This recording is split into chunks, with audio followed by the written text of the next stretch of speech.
Hi everyone, this is Jagmeet Singh Malhotra and I'll walk you through the concepts of syndicated lending.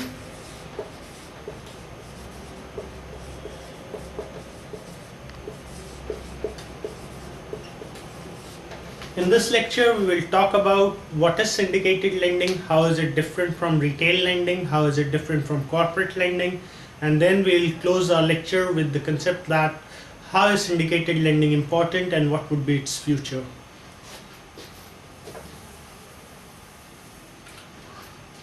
Let's typically consider a scenario where we want to go for a home loan. So there is a person, he wishes to buy a home loan, or let's say a mortgage loan if it is America or UK. So in this scenario, what happens is that he will go to various banks. So there would be banks B1, B2, B3 and B4. He would be quoting, say, X rate of interest, X percent rate of interest. This fellow would be quoting, say, X minus 0.05% rate of interest. This would be quoting X minus 0.01% rate of interest. Then he would be quoting around X plus 0.05% rate of interest. So this customer is smart. Now what he will do, he will tell, say, bank B1 that I'm going to take a loan from you only if you can match your rate of interest with B3. Or he may do vice versa. He may misinform some of the banks that a lower rate of interest is being offered by me from, say, B4, B3, B2 or B1, and hasn't tried to get the best rate that can be offered to him by the industry. So what he is doing is he is making these banks fight against each other. And he is doing this from the perspective that he wants to be getting in the best rate.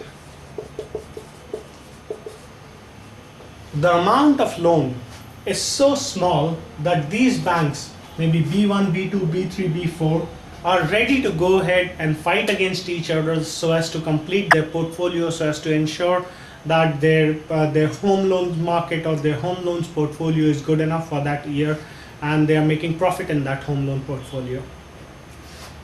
So that's how it would be for the retail banking. All retail banks or all retail customers work on this perspective that they will contact various banks and they'll try to get in the best rate that can be offered to them through the market. So the price discovery mechanism, they make use of price discovery mechanism in the market and in order to get the best rate.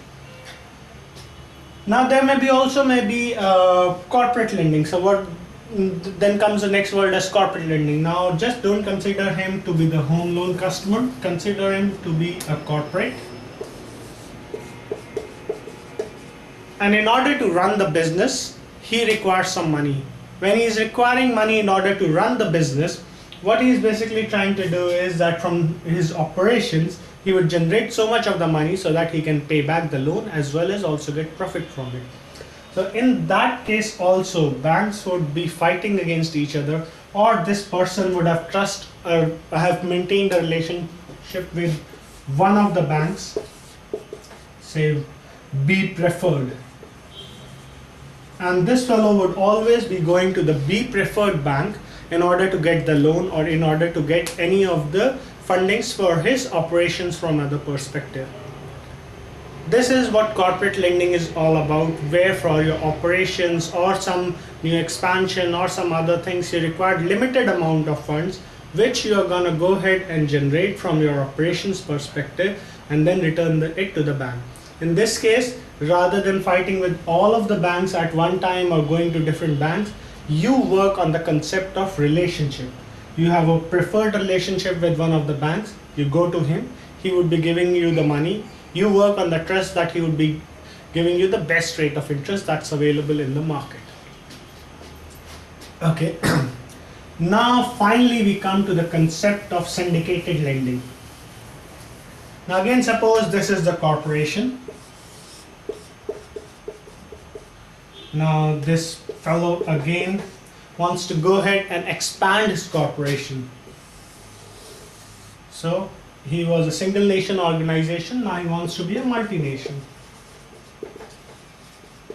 So either he can do it organically, that is he can open up his operations in another country, or he can do it inorganically, that is through mergers and acquisitions, he can go ahead and acquire some other organization in some other country.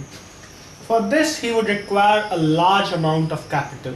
So this, when I say the stress point in this lecture is the large amount of capital, and this amount of capital would be so high that not even a single bank all alone would be ready to take so much of a risk and give him that amount of capital.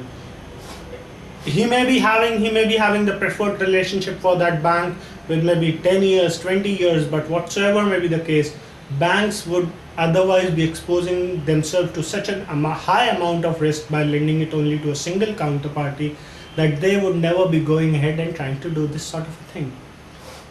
So he approaches his preferred bank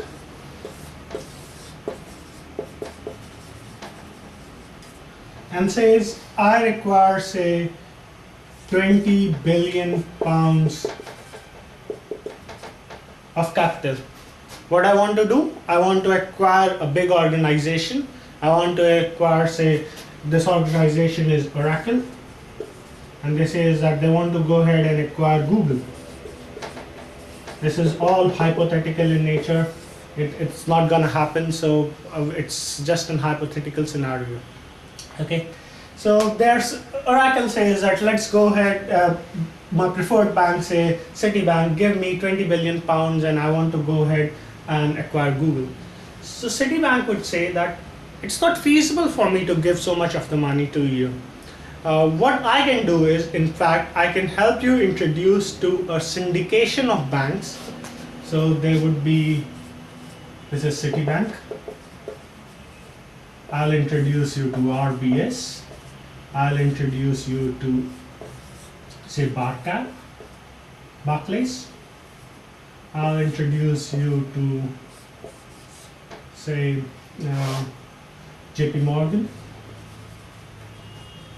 I'll introduce you to, go ahead and, let's say, Bank of America. We all will pitch in the money and give it to you.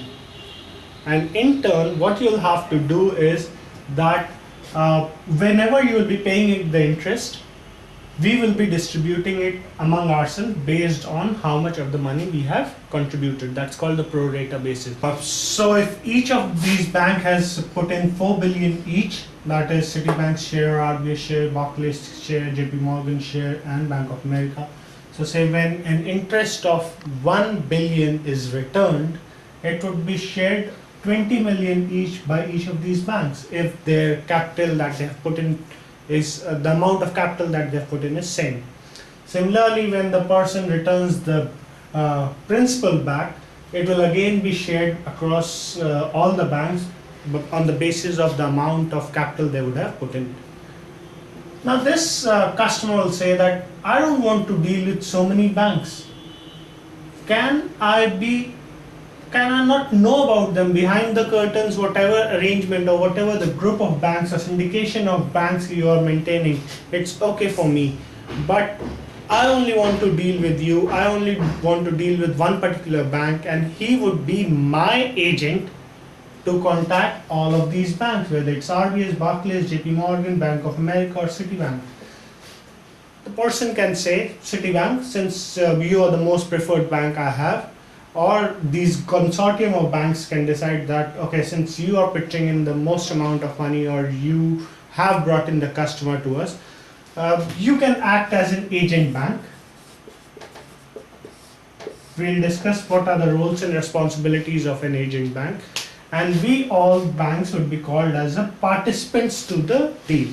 So this deal of 20 billion pounds, all these banks would be participant banks, and Citibank would be the agent bank.